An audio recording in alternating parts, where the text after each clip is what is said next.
Hi everyone, welcome back. So this is exercise number 4th, and in this exercise we'll try to solve all those questions which were left in exercise number 3, because in exercise number 3 we were basically discussing the questions of civil service exam of the year 2024, and the paper was compulsory English. So in compulsory English, various questions generally asked by UPSC which are similar to the questions that are asked in CAPF exam, that too in grammar sections.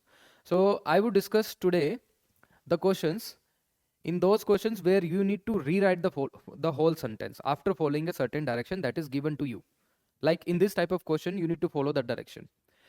So the first question is, the mangoes are too cheap to be good. Here you need to follow the indication and the direction that is remove to in the given sentence. जब भी आपको इस तरह की direction दी जाती है तो आपको वही फॉलो करनी होती है, otherwise you will not get the marks. One more thing is, ये बहुत इंपॉर्टेंट चीज है जो आपने लिखा है. Rewrite the following sentences without changing the meaning. यहाँ पे कीवर्ड है मीनिंग. लास्ट जो क्वेश्चन हम कर रहे थे वहां पे कीवर्ड था आपके पास do the only necessary changes and avoid unnecessary changes. लेकिन हेयर आप यहां पे चेंज नहीं करोगे मीनिंग, बस आप क्या चेंज करोगे, certain aspect in the given sentence जो कि आपसे पूछा है, जो चेंज करने के लिए आपको बोला है. पहले क्वेश्चन में आपसे बोला है कि आपको ये जो टू एडवर्ब है ये यहां से क्या करनी है, रिमूव करनी है, राइट? तो आप यहां पे जब टू रिमूव करोगे ये एडवर्ब, क्योंकि ये टू और ये वाला टू पेयर में आता है, तो जाहिर सी बात है ये भी ड्रॉप होगा. जब ये ड्रॉप होगा तो इसका अल्टरनेटिव जनरली हम ग्रामर में क्या यूज करते हैं, हम सो और दैट कंजंक्शन को लेके आते हैं. तो हम जनरली क्या करते हैं, सो और दैट कंजंक्शन को यूज करते हैं, राइट? ये कोरिलेटिव कंजंक्शंस होते हैं जो कि जनरली हमेशा पेयर्स में यूज होते हैं, so and that and too, ये कोरिलेटिव्स होते हैं. तो जैसे ही मैंने टू एडवर्ब को ड्रॉप किया, यहां से मुझे ये इन्फिनिटी भी ड्रॉप करना पड़ेगा. अब एक चीज आपको इसमें जरूर ये समझनी है कि ये जो रिलेशंस होते हैं इनके बीच में too and so and that, इसमें कोज और इफेक्ट का रिलेशंस होता है. कोज और इफेक्ट बहुत इंपॉर्टेंट बात है, समझ लो. कोज और इफेक्ट का रिलेशंस इसमें होता है. एक में पर्टिकुलर आपको कोज मिलेगा किसी चीज का, और दूसरे पर्टिकुलर फ्रेज के अंदर या फिर क्लोज के अंदर आपको क्या मिलेगा, उसका रिजल्ट मिलेगा. तो कोज एंड इफेक्ट बहुत इंपॉर्टेंट है. जब हम इसको चेंज करेंगे, रिमूव करेंगे टू को, सो और दैट कोरिलेटिव कंजंक्शन को जब यूज करेंगे, उस पेयर को यूज करेंगे, तो आपको यह पता होना चाहिए कि उसके अंदर भी आपको cause effect, causal effect relationship establish करनी पड़ेगी. एक में आपको कोज दिखाना पड़ेगा, दूसरे में आपको रिजल्ट दिखाना पड़ेगा. अब यहां पे आप देखिए, एक चीज बहुत इंपॉर्टेंट है कि इसमें कोज क्या है और रिजल्ट क्या है. The mangoes are too cheap to be good. What is the result here? यहां पे आप देखिए रिजल्ट क्या है, गुड, और मैंगोज आर टू चीप, ये है क्या है, it's a cause, it's a reason. जब ये रीजन है तो हम इसको कहां पे लिखेंगे, will write, try to write it with so. और जो भी दैट के बाद लिखा होता है, दैट क्लोज के बाद जो लिखा होता है, जनरली वो रिजल्ट होता है. वो क्या होता है, रिजल्ट होता है. ओके वो इफेक्ट होता है. इंग्लिश में रिजल्ट और effect it is similar. So that particular close के साथ जो भी चीजें हम यूज करेंगे वो क्या होगा, आपका इफेक्ट होगा. तो यहां पे आप देखिए हम इसको ऐसे लिखेंगे, the mangoes are so cheap, और इसके बाद हमें क्या यूज करना है, दैट कंजंक्शन, क्योंकि सो और दैट क्या होते हैं, पेयर के अंदर आते हैं. जब हम दैट कंजंक्शन यूज करेंगे तो एक बात आपको ध्यान रखनी है कि इसके अंदर क्या डालोगे, आप रिजल्ट डालोगे, because this is what, this is cause, और यहां पे क्या होगा, इफेक्ट, और जिसको हम रिजल्ट भी बोल सकते हैं. ओके तो कोज एंड इफेक्ट रिलेशनशिप आपको यहां पे बनानी है. तो यहां तक आपको समझ में आ गया. तो दैट के बाद जो दूसरा आइडिया है, टू बी गुड, तो यहां पे आप क्या लिखोगे, the mangoes are so cheap that, उसके बाद cheap that they can not be good, right? They can not be good, क्योंकि मेन आइडिया तो क्या है, इसके अंदर नेगेटिव इंप्लीकेशन है, the mangoes are too cheap to be good, the mangoes are so cheap that they can not be good, right? तो ये इसका आंसर रहेगा.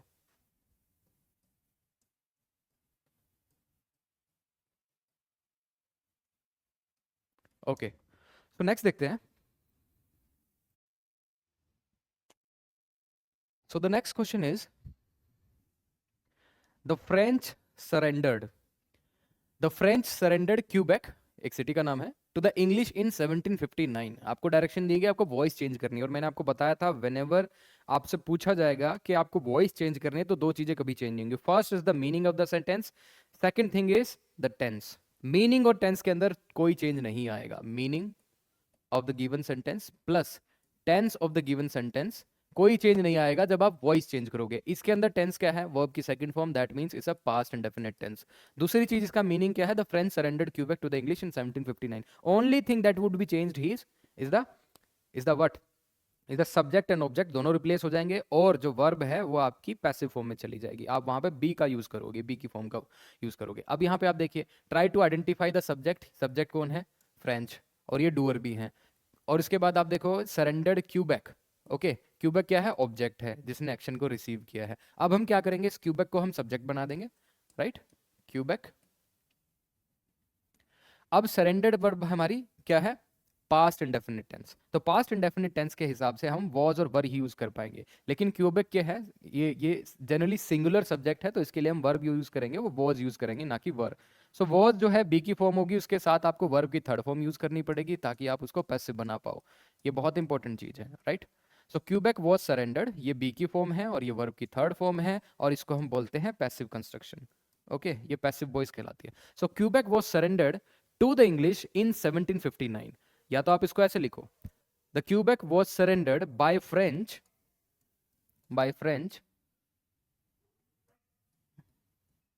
The Quebec was surrendered by French to the English in 1759। Okay, to the English in 1759। बहुत आसान है, इससे ज्यादा मुझे नहीं लगता कोई आसान क्वेश्चंस आते होंगे, और लगभग यही क्वेश्चन आ रहे हैं आपके एग्जाम के अंदर, ठीक है। तो नेक्स्ट देखते हैं, Mumbai is richer than most other cities in India. Here you need to do what? You need to use superlative degree. Superlative degree क्या होती है, डिग्रीज मैंने आपको बताई थी।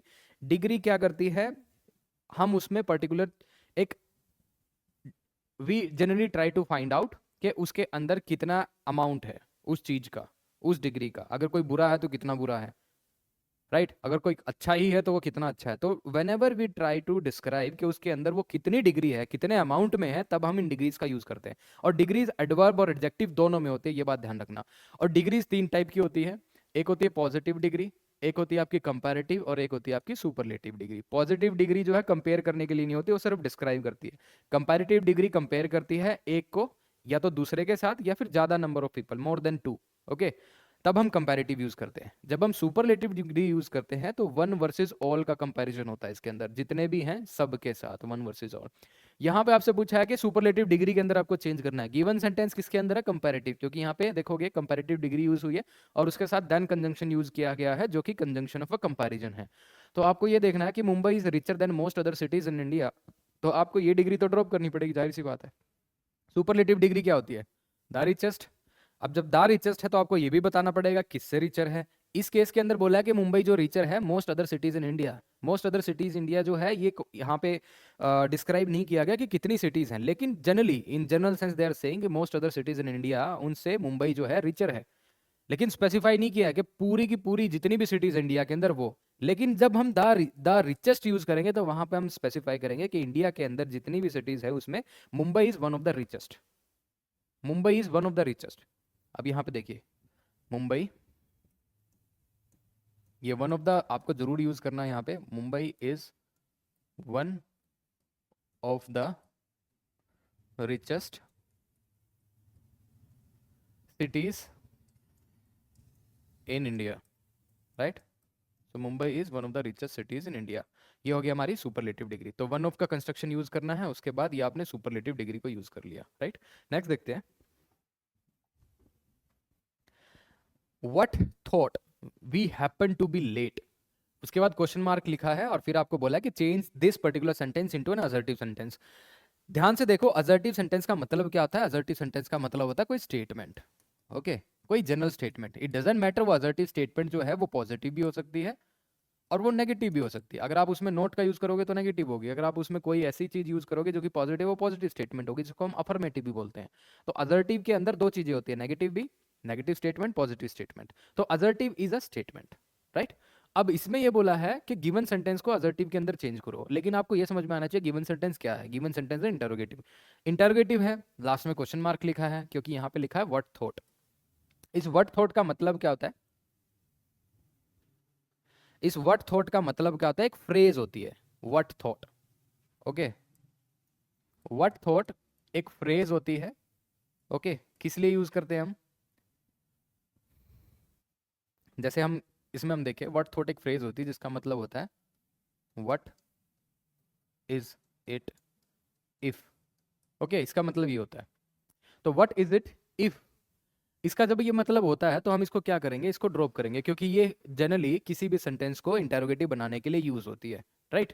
तो व्हाट इज इट इफ, तो ये जनरली किसी भी सेंटेंस को जब इंटेरोगेटिव बनाने के लिए यूज होती है तो हम इसको ड्रॉप करेंगे, और वहां पे हमें असर्टिव बनाना है। तो जब हमें इसको असर्टिव बनाना है तो हमें इस पर्टिकुलर फ्रेज को ड्रॉप करना पड़ेगा, और इसको ड्रॉप करने के बाद हम क्या यूज करेंगे वो आपको पता होना चाहिए, वो बहुत इंपॉर्टेंट है, राइट? तो वो लिखते हैं। तो इसमें जो आप चेंज करोगे, व्हाट दो, स्क्रीन थोड़ी वाइड हो गई है, what though we happen to be late, right? आपको ये असर्टिव के अंदर करना है, हालांकि इसका मीनिंग आपको पता होना चाहिए। What though we happen to be late, ऐसा क्या हो गया अगर हम लेट हो गए, राइट? उसके पीछे क्वेश्चन मार्क है, लेकिन आपको ये असर्टिव स्टेटमेंट में लगाना है। तो इसकी जो आप इंप्लीकेशन देखोगे, ये देखना है कि व्हाट दो का मतलब होता है what does it matter. Okay, what does it matter if, what does it matter if, ठीक है? इसका मतलब ये होता है, हम इसको इंटेरोगेटिव बनाने के लिए यूज करते हैं, लेकिन इसका मतलब ये होता है, जब इसका मतलब ये होता है तो हम क्या करेंगे, it does not matter if we happen to be late, if we happen to be late. अब हमने क्या कर दिया, क्वेश्चन मार्क तो यहाँ पे ड्रॉप कर दिया। दूसरी चीज यहाँ पे आप देखिए, हमने इफ कंजंक्शन का यूज किया है, right, to relate this with this, क्योंकि इफ के बाद जो भी हम लिखते हैं वो एक क्या होती है, कंडीशन होती है। ये एक कंडीशन हो गई, और ये क्या हो गया, ये हमारा एक तरह से आप लिखोगे रिजल्ट हो गया, क्योंकि रिजल्ट भी हमारा यहाँ पे क्या है कि उस पर्टिकुलर सिचुएशन का कोई फायदा नहीं है। What though we happen to be late, ऐसा क्या हो जाएगा अगर हम लेट हो जाएंगे, तो यही हमने लिखा है, doesn't matter if we happen to be late. और यही पर्टिकुलर डायरेक्शन आपके एग्जाम में दी गई है कि मीनिंग चेंज नहीं होना चाहिए, meaning should not be changed, वो इंटैक्ट रहना चाहिए, मीनिंग शुड बी इंटैक्ट। तो ये हम यही काम हमने कोशिश करने की है यहाँ पे, it does not matter if we happen to be late, right? Next question देखते हैं। He betrayed his country and this was to his eternal disgrace. आपको डायरेक्शन दी गई है कि आपको ये सिंपल सेंटेंस के अंदर चेंज करना पड़ता है। देखिए आपके सेंटेंस जो होते हैं, if they are classified according to the structure, तो तीन तरह के होते हैं, simple, complex, compound. Structure according to function पांच टाइप के होते हैं, पढ़ा ही होगा आपने, इंटरोगेटिव, असर्टिव, ओके, ऑप्टेटिव, और इसके बाद एक्सक्लेमेटरी सेंटेंसेस, राइट? और ये सारे हो गए। इसके बाद आप देखोगे यहाँ पे हमें बोला गया कि आपको सिंपल सेंटेंस के अंदर चेंज करना। जब सिंपल सेंटेंस जो होते हैं, आपको इतना पता होना चाहिए उसकी आइडेंटिफिकेशन कैसे होती है, how basically we identify simple sentence. Simple sentence के अंदर एक ही सब्जेक्ट होता है, मैंडेटरी है, एक ही वर्ब होगी, राइट? दो चीजें होंगी। तीसरा, अगर वर्ब जो है अगर ट्रांजिटिव है तो ऑब्जेक्ट लिख दोगे, अगर वर्ब इनट्रांजिटिव है उसके बाद ऑब्जेक्ट की जरूरत नहीं है, ठीक है? उसके बाद ऑब्जेक्ट नहीं लिख पाओगे। इस केस के अंदर आप देखिए, हम जब इस पर्टिकुलर स्टेटमेंट को चेंज करेंगे सिंपल सेंटेंस के अंदर, तो गिवन सेंटेंस हमें पता होना चाहिए किस टाइप का है। गिवन सेंटेंस है आपका कंपाउंड सेंटेंस, क्योंकि यहाँ पे जो कंजंक्शन देखोगे एंड है। जब एंड कंजंक्शन किसी भी स्टेटमेंट के अंदर यूज होता है वो कंपाउंड सेंटेंसेस बनाते हैं। तो इनडायरेक्टली यूपीएससी सीएपीएफ में क्या पूछता है, change this compound sentence into an simple sentence, okay. लेकिन इस एग्जाम में क्या पूछा है, change this particular sentence into an simple. वहां पे कंपाउंड टू सिंपल पूछते हैं, यहाँ पे बस आपको बोल दिया कि सेंटेंस को सिंपल में कन्वर्ट कीजिए। जब तक आपको ये पता नहीं होगा कि गिवन सेंटेंस किस में है, चेंज नहीं कर पाओगे। अब गिवन सेंटेंस के अंदर देखिए बहुत इंपॉर्टेंट चीज है, he betrayed his country and this was to his eternal disgrace, right? He betrayed his country, वो क्या है, रीजन है या रिजल्ट है? That is a reason. Reason से क्या हुआ, डिस्ग्रेस। अंदर ही अंदर वो क्या होता गया, मतलब अंदर ही अंदर ही has some remorse, feeling, regret, okay, this was to his eternal disgrace. तो ये क्या है, रिजल्ट। तो इतना आपको पता होना चाहिए। जब ये रीजन है और ये रिजल्ट है, रिजल्ट जिस भी पर्टिकुलर क्लोज के अंदर होता है वो डिपेंडेंट क्लोज होती है। वो क्या होती है, डिपेंडेंट क्लोज। बहुत बार आपने सुना होगा dependent clause, independent clause. This is dependent, dependent because this particular close, इसकी एग्जिस्टेंस इसके ऊपर है। अगर ये क्लियर नहीं हुआ तो ये नहीं है। लेकिन ये होती है मेन क्लोज, जिसका इंडिपेंडेंट एग्जिस्टेंस है, जिसको किसी दूसरी स्टेटमेंट की जरूरत नहीं पड़ती अपने आप को फुलफिल करने के लिए। ही बिट्रेड हिज कंट्री, खत्म, समझ में आता है। And this was to his eternal disgrace, इसके पीछे कॉन्टेक्स्ट चाहिए। कॉन्टेक्स्ट क्या है, ही बिट्रेड हिज कंट्री, तो इतना समझ में आया मेन क्लोज क्या होती है, सबऑर्डिनेट क्लोज क्या होती है, या फिर डिपेंडेंट क्लोज क्या होती है, मेन क्लोज क्या होती है, इतना समझ में आया। अब इतना जब आपको समझ में आ गया, तो हम जब भी किसी भी कंपाउंड सेंटेंस को जब सिंपल में बदलते हैं तो एक आइडिया जो होता है उसको हम किसके अंदर कन्वर्ट कर देंगे, will try to convert into a phrase. Preposition phrase हो सकते हैं, कुछ भी फ्रेज हो सकती है, और दूसरे आइडिया को हम क्या बना देंगे, मेन क्लोज बना देंगे। वो डिपेंड करता है आप कौन से आइडिया को फ्रेज बनाओगे, कौन से आइडिया को आप जो है मेन क्लोज के अंदर कन्वर्ट करोगे। यहां पे आप देखिए, यहां पे क्या है, मेन क्लोज। ओके, इस मेन क्लोज को हम क्या कर देंगे, इस मेन क्लोज को हम कन्वर्ट कर लेंगे एक फ्रेज के अंदर। ओके, कैसे कन्वर्ट करेंगे ये जरूरी है, राइट। जैसे ये बिट्रेल लिखा है इसके अंदर, ओके, जैसे ही ये इसके अंदर बिट्रेल लिखा है, सपोज ही बिट्रेड हिज कंट्री। बिट्रेड क्या है, वर्ब है और सेकंड फॉर्म है, मैं इसको नाउन के अंदर कर सकता हूं चेंज, तो मैं लिख दूंगा हिज बिट्रेल। ये क्या हो गया, नाउन हो गया, his betrayal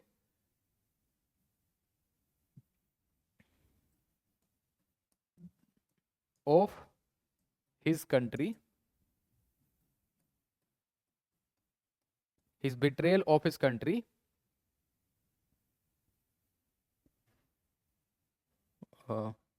was to his eternal disgrace। Okay, eternal disgrace, आप इसको ऐसे लिख सकते हो, ठीक है। तो मैंने इसको क्या बना दिया, इस betrayal of his country, it is a noun phrase, and इसके बाद मैंने इसको as a subject as a use किया है for this particular verb. So his betrayal of his country was to his this eternal disgrace, एक तरीका ये है। या फिर आप इसको ये लिख सकते हो, his betrayal of his country brought him eternal disgrace, ये लिख सकते हो। बोझ को अगर आप ड्रॉप करना चाहो तो ड्रॉप कर सकते हो। दूसरा तरीका ये होगा, his betrayal of his country brought him, brought him, brought him what, eternal disgrace. तो ये दोनों तरीके ठीक है, इसको अगर आप बनाना चाहो जिस भी तरीके से इसको सिंपल बनाना चाहो। और सिंपल की मैंने आपको शुरू में बता दी थी क्या मेजर रिक्वायरमेंट होती है, कि उसके अंदर एक ही सब्जेक्ट होना चाहिए, एक ही वर्ब होनी चाहिए। अगर वर्ब जो है आप देखोगे ट्रांजिटिव है, उसके बाद ऑब्जेक्ट लिख सकते हो, अगर वर्ब इन ट्रांजिटिव है तो ऑब्जेक्ट भी नहीं लिख पाओगे। इस केस के अंदर आप देखोगे his betrayal of his country, यहाँ पे आप देखिए his betrayal of his country, right. तो यहाँ पे क्या बन गया, एक नाउन फ्रेज बन गई, मैंने यहाँ पे वर्ब यूज की। उसके बाद टू हिज एटर्नल डिस्ग्रेस, तो ये क्या हो गया मेरे टू प्रेपोजिशन, उसके बाद मैंने क्या लिख दिया उसके पीछे एक ऑब्जेक्ट, और ये मेरी प्रेपोजिशन फ्रेज बन गई। दूसरा तरीका क्या है, मैं इसको his betrayal of his country ऐसे लिखूंगा, यहाँ पे मैंने क्या यूज कर दिया, ब्रोट। ब्रोट क्या है, ट्रांजिटिव वर्ब, ट्रांजिटिव वर्ब के बाद मुझे ऑब्जेक्ट लिखना था, मैंने यहाँ पे ऑब्जेक्ट लिख दिया हिम। उसके बाद हिम ऑब्जेक्ट लिखने के बाद एटर्नल डिस्ग्रेस लिख दिया। ओके, तो ये एक तरह से आप दिखोगे eternal disgrace to some extent of an adjective, brought him to external this, brought him to eternal disgrace. तो ये क्या हो गया, टू प्रपोजिशन, उसका ऑब्जेक्ट क्या बन जाएगा, एटर्नल डिस्ग्रेस। तो इतना समझ में आया कि हम किसी भी कंपाउंड सेंटेंस को सिंपल के अंदर कैसे चेंज करते हैं। कंपाउंड सेंटेंस के अंदर दो चीजें मिलेंगी, independent clause and dependent clause. Independent clause और डिपेंडेंट क्लोज में से आपको एक आइडिया, जनरली इंडिपेंडेंट क्लोज जो होती है उसको आप किसी भी नाउन फ्रेज के अंदर कन्वर्ट करोगे, that noun phrase will act as a subject of any particular verb, और उस वर्ब के बाद दूसरा आइडिया आप लिख दोगे इन इन अ preposition फ्रेज। या तो आप उसको preposition फ्रेज में कर सकते हो, या फिर आप उसको वर्ब भी चेंज करके दूसरी वर्ब लेके आ सकते हो, जिससे मीनिंग इंटैक्ट रहे, मीनिंग चेंज ना हो, बस इतना ध्यान रखना है, राइट। सो दिस इज,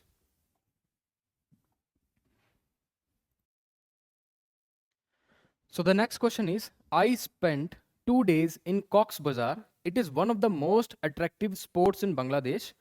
आपको डायरेक्शन दी गई है, combine by using a phrase in opposition. देखिए यहाँ पे आपको आपके सामने लिखा गया है कि उसने 2 डे जो है कॉक्स बाजार के अंदर, जो है एक बहुत बड़ा बाजार है बांग्लादेश के अंदर, जहाँ पे मोस्टली रेफ्यूजिन एंड ऑल रहते हैं, तो रेफ्यूजी कैंप है के हिसाब से। So I spend 2 days in Cox's Bazar, it is one of the most attractive spots in Bangladesh. आपको ये दोनों सेंटेंस जो है कंबाइन करने हैं using a phrase in apposition. अब ये आप चीज समझिए, गिवन सेंटेंस जो है, गिवन जो पर्टिकुलर क्वेश्चन है उसके अंदर दो सेंटेंस है, I spend 2 days in Cox's Bazar, full stop है यहाँ पे, ध्यान से देखो, इसीलिए दो सेंटेंस बोल रहा हूँ। फुल स्टॉप जहाँ पे आ गया सेंटेंस कंप्लीट हो जाता है। It is one of the most attractive spots in Bangladesh, यहाँ पे फुल स्टॉप है। तो ये क्या कह रहा है, दोनों ही सेंटेंस को आपको कंबाइन करना है using a phrase in opposition. अब हम क्या करेंगे इसके अंदर, इसके अंदर ये जो पर्टिकुलर फ्रेज दी है, I spend 2 days in Cox's Bazar, I spent, यहाँ पे स्पेंट वर्ब होगी, 2 days उसका क्या हो गया, आप देखोगे एक हिसाब से आप एडवर्ब लगा सकते हो, इन कॉक्स बाजार, ये इस प्रेपोजिशन का ऑब्जेक्ट बन गया। अब यहाँ पे ये ऑब्जेक्ट जरूर बना है, इसके बाद हम क्या करेंगे, इस पर्टिकुलर ऑब्जेक्ट को ये एज ए नाउन ट्रीट करते हुए दूसरी जो फ्रेज लिखी हुई है उस फ्रेज को हम क्या बना देंगे, इसको डिफाइनिंग बना देंगे, राइट। हम अपोस्ट्रोफिस, जैसे अपोस्ट्रोफी फ्रेज का क्वेश्चन है, इसके अंदर हम क्या करते हैं कि एक पर्टिकुलर फ्रेज, अगर हम उस फ्रेज को कोमा लगा के किसी भी नाउन के बाद लिख दे तो वो उस नाउन को डिस्क्राइब करेगी। जैसे यहां पे I spent 2 days in Cox's बाजार,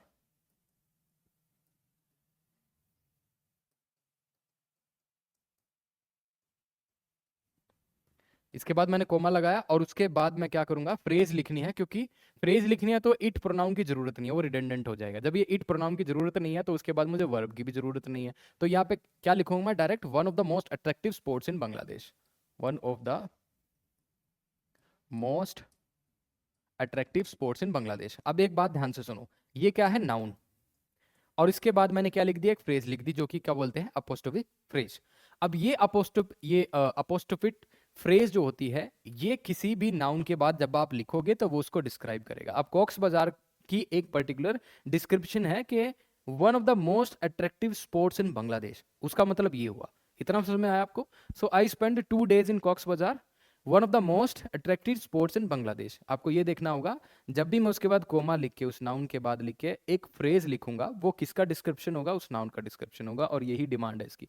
सो इसके अंदर मीनिंग चेंज नहीं हुआ है, मीनिंग भी वही कह रहा है, I spend 2 days in Cox's Bazar. और कॉक्स बाजार जो है, इसके लिए एक प्रोनाउन यूज किया गया था इट, क्योंकि इट जो होता है वो नाउन को रिप्लेस करता है, राइट। अब ये था नाउन, इस नाउन को रिप्लेस करने के लिए हमने इट लिखा था, और इट जो है ये प्रोनाउन नाउन को क्या कर रहा था, डिस्क्राइब कर रहा था। इतना भी पता होगा क्योंकि नाउन के रिप्लेसमेंट में हमने इट यूज किया। जब हमें डायरेक्शन दी गई है दोनों को आपको कंबाइन करना है किसी फ्रेज के साथ इन अपोजिशन, तो आपको ये पता होना है जब हम फ्रेज का यूज करेंगे तो हम इस पर्टिकुलर सब्जेक्ट का यूज नहीं कर सकते, इट का, इट एज अ प्रोनाउन। तो हमें वो ड्रॉप करना पड़ेगा। हमने क्या किया कि इस पर्टिकुलर कॉक्स बाजार को हमने यहाँ पे कोमा लगाया इसके बाद, और उसके बाद उसकी डिस्क्रिप्शन लिख दी, right, one of the most attractive sports in Bangladesh. तो ये कॉक्स बाजार की डिस्क्रिप्शन होगी, ठीक है। तो इंग्लिश में ये बेसिक फंडामेंटल्स है भाई, इनको जानो, बार बार क्वेश्चन आ रहे हैं।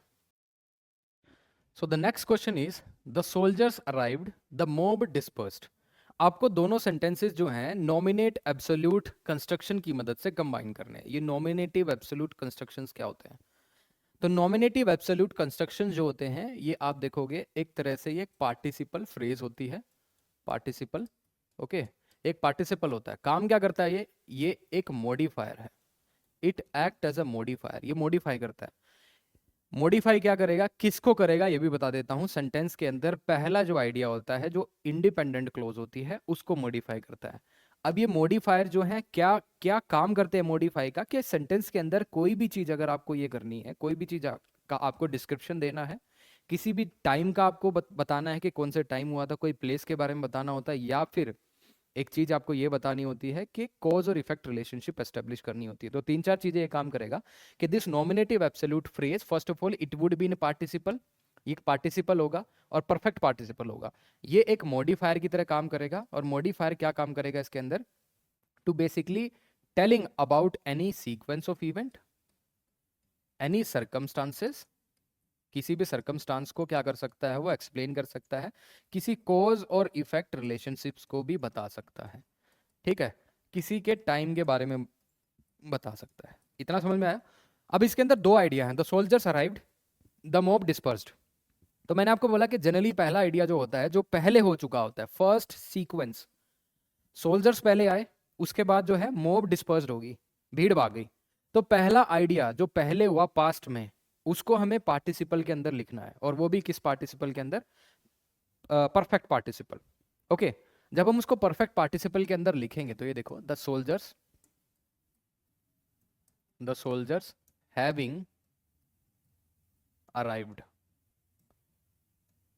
ये क्या है, पार्टिसिपल है, और उसके साथ हमने वर्ब की थर्ड फॉर्म लिख दी है, तो ये एक परफेक्ट पार्टिसिपल हो गया, ठीक है। ये क्या हो गया, एक परफेक्ट पार्टिसिपल हो गया। इसका काम क्या होता है परफेक्ट पार्टिसिपल का, ये परफेक्ट पार्टिसिपल जो है सेंटेंस में अगर कोई चीज आपको ये बतानी है कि ये चीज उस चीज से पहले हुई है, एक इवेंट से पहले दूसरी इवेंट पहले हुआ, तब आप इसका यूज करते हो सेंटेंसेस के अंदर हैविंग के साथ वर्ब की third form. The soldiers having arrived, फिर आप क्या लिखोगे, क्योंकि ये एक आपको नॉमिनेटिव एब्सोल्यूट कंस्ट्रक्शन का यूज करना है, तो इसका मतलब ये जो हो गया ये एक मॉडिफायर होगा टोटल।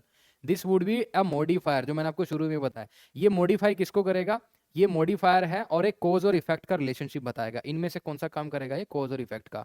कोज क्या है, सोल्जर्स के आने के बाद, इफेक्ट क्या है, मॉब डिस्पर्स होगी, दैट इज द इफेक्ट।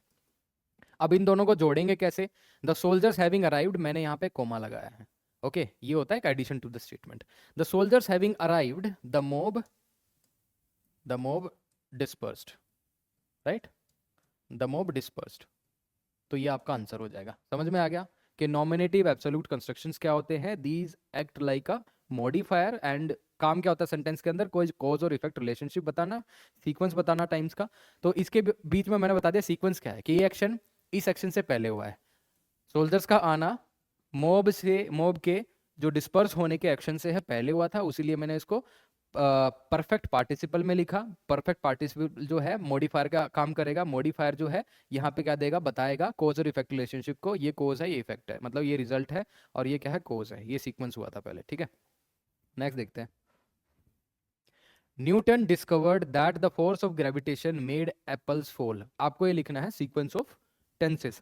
अब इसके अंदर जो सीक्वेंस ऑफ टेंस है, ध्यान से देखो, न्यूटन सब्जेक्ट हो गया, डिस्कवर्ड क्या होगी, वर्ब की सेकंड फॉर्म, पास्ट में कभी डिस्कवर किया होगा, डिस्कवर्ड के बाद दैट क्लोज का यूज किया है, दैट कंजंक्शन का यूज किया है, मतलब इसका ये क्या होगी, रिजल्ट होगी। कोई बात नहीं, जब न्यूटन ने डिस्कवर किया, ये क्या है, कोज, और ये क्या है, इफेक्ट। ओके, इफेक्ट भी बोल सकते हो, रिजल्ट भी बोल सकते हो। रिजल्ट कब का है, पास्ट का है, क्योंकि यहाँ पे मेड लिखा है, वर्ब की सेकंड फॉर्म है।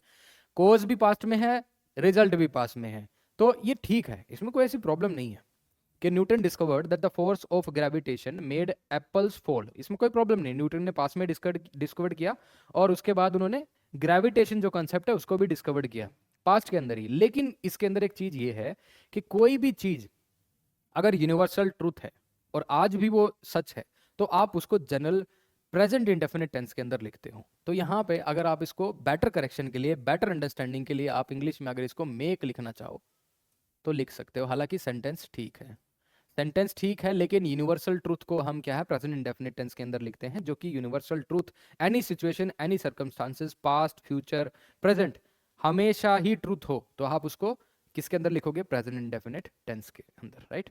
सो नेक्स्ट क्वेश्चन देखते हैं। Rama said to Arjuna go away, आपको ये इनडायरेक्ट स्पीच के अंदर करना है, नरेशन का टाइप है, दोबारा से वही क्वेश्चन आ रहे हैं, सीपीएफ में भी यही आते हैं। मैंने आपको बोला था कि कभी भी सेंटेंस अगर आपको इनडायरेक्ट स्पीच के अंदर कन्वर्ट करना है तो आपको ये पता होना चाहिए, first of all type of sentence क्या है according to the function. According to the function ये क्या है, गो अवे, ये जो रिपोर्टेड स्पीच है, रिपोर्टेड स्पीच में आपको क्या समझ में आ रहा है, ये इंपेरेटिव सेंटेंस है, असर्टिव है, इंटरोगेटिव है, इंटरोगेटिव तो हो नहीं सकता, गो अवे है मतलब ऑर्डर दिया है ना, Rama said to Arjun go away, it's a what form of sentence, it's the imperative. Imperative sentence को जब आप कन्वर्ट करोगे इनडायरेक्ट के अंदर, तो आपको क्या करना हो पड़ेगा, कोमा इन्वर्टेड कोमा का जब आप यूज करोगे तो वहां पे आप और टू और नॉट टू का यूज करते हो। इतना समझ में आ गया, टू और नॉट टू का यूज करते हो, बहुत इंपॉर्टेंट चीज है। नॉट टू का कब यूज करते हो, जब आपकी रिपोर्टेड स्पीच नेगेटिव में हो गया, तो नेगेटिव नहीं है, तो आप यहाँ पे क्या यूज करोगे, टू का यूज करोगे। दूसरी चीज, यहाँ पे सैड टू जो है ये टोल्ड में बन जाएगा। टोल्ड में क्यों बनेगा, इनडायरेक्ट कमांड देने के लिए, क्योंकि सैड टू तो डायरेक्ट कमांड है, हम इनडायरेक्ट के अंदर कर रहे हैं, तो इसीलिए हम इसको टोल्ड के अंदर करते हैं। तो रामा टोल्ड अर्जुना, राइट। उसके बाद हमने क्या किया है, कोमा इन्वर्टेड कोमा को ड्रॉप किया है। कोमा इन्वर्टेड कोमा ड्रॉप होने के बाद मैंने कहा कि आप टू की मदद लोगे और उसके बाद डायरेक्ट जो लिखा है वो लिख दोगे, क्योंकि यहाँ पे सेंटेंस की शुरुआत किससे हो रही है, वर्ब से हो रही है, तो आप यहाँ पे टू का यूज करोगे। Rama told Arjuna to go away, ठीक है। तो ये समझ में आया, this is the correct way to convert any direct speech into an indirect speech, right. Next देखते हैं। Everyone should do his duty concord, देखिए ये जो कॉन्कर्ड जो लिखा है, इस कंसेप्ट को मैं बता देता हूं। अगर हम जनरल इंग्लिश के अंदर अब बात करें, हम जनरल इंग्लिश की बात करें, तो इसके अंदर जो एवरीवन लिखा है ये इनडेफिनेट प्रोनाउन है और सिंगुलर है। ध्यान से सुनो, एवरीवन क्या होते हैं, बहुत सारे इनडेफिनेट प्रोनाउन सुने होंगे आपने, प्रोनाउन पता तो है ना क्या है, ये भी नहीं पता तो बहुत मुश्किल में हो आप। इनडेफिनेट प्रोनाउन है एवरीवन इंडेफिनिट प्रोनाउन है और सिंगुलर है। जब ये इंडेफिनिट प्रोनाउन है और सिंगुलर है तो इस हिसाब से ये जो इसका पॉजिटिव केस का प्रोनाउन यूज किया गया है तो इसका मतलब ठीक है, लेकिन ये जेंडर न्यूट्रल नहीं है। It is gender neutral, no, ये जेंडर न्यूट्रल नहीं है, राइट। ये पहले इंग्लिश में यूज होता था, लेकिन अब मॉडर्न इंग्लिश में क्या हो रहा है, मॉडर्न इंग्लिश में आपको समझना चाहिए, ठीक है, मॉडर्न यूसेज है, मॉडर्न इंग्लिश है।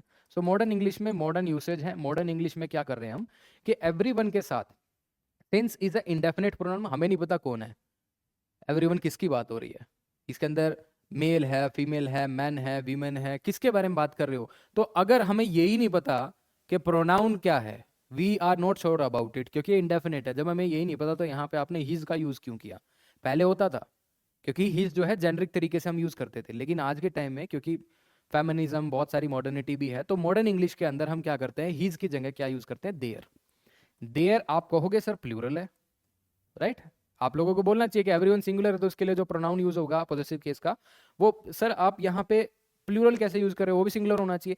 मॉडर्न इंग्लिश के अंदर ये जो देयर है ये जेंडर न्यूट्रल है, फर्स्ट ऑफ ऑल ये जेंडर न्यूट्रल है। दूसरी चीज जो है इसको एज अ सिंगुलर ट्रीट करते हैं, ये एज अ सिंगुलर ही ट्रीट किया जाता है, राइट। तो आपको करेक्शन क्या करनी है, हिज को ड्रॉप करके देयर लिखना है, राइट। इतना समझ में आ गया, ठीक है, okay. So this is all. Grammar 4.0 course जो है ऑलरेडी कंडक्ट किया जा चुका है, कुछ एक लेक्चर जो ऑनलाइन बचे हुए हैं इसमें। If you want to become a part of it, CAPF के लिए अगर ग्रामर प्रिपेयर करना चाहते हो, बहुत अच्छे तरीके से साइंटिफिक वे से पढ़ना चाहते हो, ऑलरेडी पीवाईक्यूज के सॉल्यूशन चाहते हो, not only the CAPF exam, PYQs जो है सीएपीएफ एग्जाम के आपको मिल जाएंगे with solution 2013 to 24, all are solved by me with great explanation, theme wise, okay. हर एक की थीम्स है, जैसे आप देखोगे वॉइसेस को अलग से डील किया है, नरेशन को अलग, कंडीशन को अलग, right, fill in the blanks को अलग। और ये जो पीवाईक्यूज हैं they are not only limited to CAPF, these PYQs of even civil service exam के अंदर English compulsory, Indian forest service exam के अंदर जनरल इंग्लिश इंडियन, उसके साथ देखो इकोनॉमिक सर्विस के साथ वो भी उसके जनरल इंग्लिश के क्वेश्चंस, प्लस बहुत सारी स्टेट कमीशंस जो हैं, Odisha public service commission, जे&के commission और Himachal Pradesh public service commission, यहाँ के क्वेश्चंस भी उठा के सोल्व किए गए हैं। I think this is a one particular solution जो कि आप यूज कर सकते हो अगर आप ग्रामर प्रिपेयर करना चाहते हो, आप अपना टाइम बचाना चाहते हो, कुछ एक मार्क्स से कभी आपने कट ऑफ मिस की हो, तो you basically are aware about the importance of 1 mark in any competitive exam. So that is, thank you.